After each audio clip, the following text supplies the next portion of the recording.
Shout out to JPR because that's how I'm getting this video. The last video I tried to use, it got copyright struck. So anyways, okay, so Pokemon Black 2 and White 2 are honestly some of the best old-style Pokemon games. It still uses pixelated sprites for the trainers in the overworld, as well as the Pokemon in it.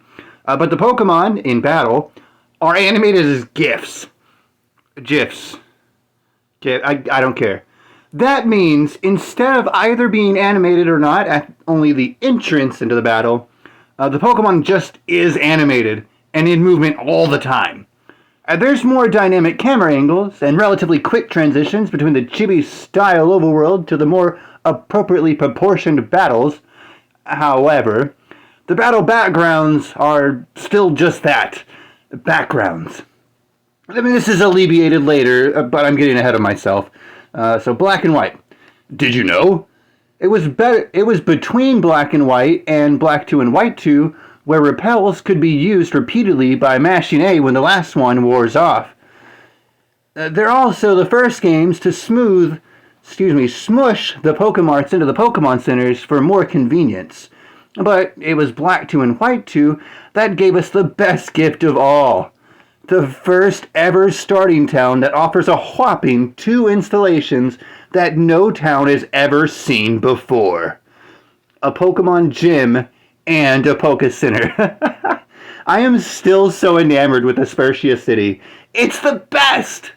Especially in a ROM hack like Volt White 2 Redux. You'll actually get some use out of your own hometown for the first time. Something else they added that was simultaneously negligent but game-changing: seasons. Depending on the month you're playing the game, your overworld changes seasons. For example, this month I'm playing in autumn, and next month it'll be spring, I think. I feel like maybe this could have been sped up by about 2 weeks, because unless you're really taking your time, and not just playing the game to do a general playthrough, you might only ever see 1 month through the entire game.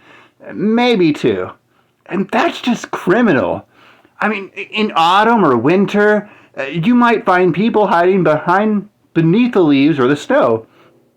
And in spring or summer, the visuals are brighter and more colorful because there's flowers. It's just so magical and lived in. Like, if Pokemon Legends ZA doesn't bring back seasons to help diversify the tiny amount of 8 wild zones, they're doing more of a disservice than being too faithful was in BDSP. I feel like I can deliver that better. But anyways, so while Black and White tried to bring new things to the table, like with triple battles and rotation battles, it wasn't until Black 2 and White 2 that some of the best features show up, namely the Pokemon World Tournament. The PWT brings literally every single major trainer, like gym leaders and Elite Four members from across time, except Koga, for some reason. And you'll even get the chance to face either green or even red. I tried taking Pokemon battling more seriously back in Gen 4, but it wasn't until the PWT that I genuinely tried making a full-on proper team with good coverage and strats. Stats? It says strat. It's probably, EV trading too, you know. I barely remember the exact team, except that it was the first time I used Ferrothorn, and it was surprising to me that I could get away with using Terrakion, because he's a legendary. What a time to be alive. Oh man. From seasons to fixtures like the PWT, to just how good and alive this game feels.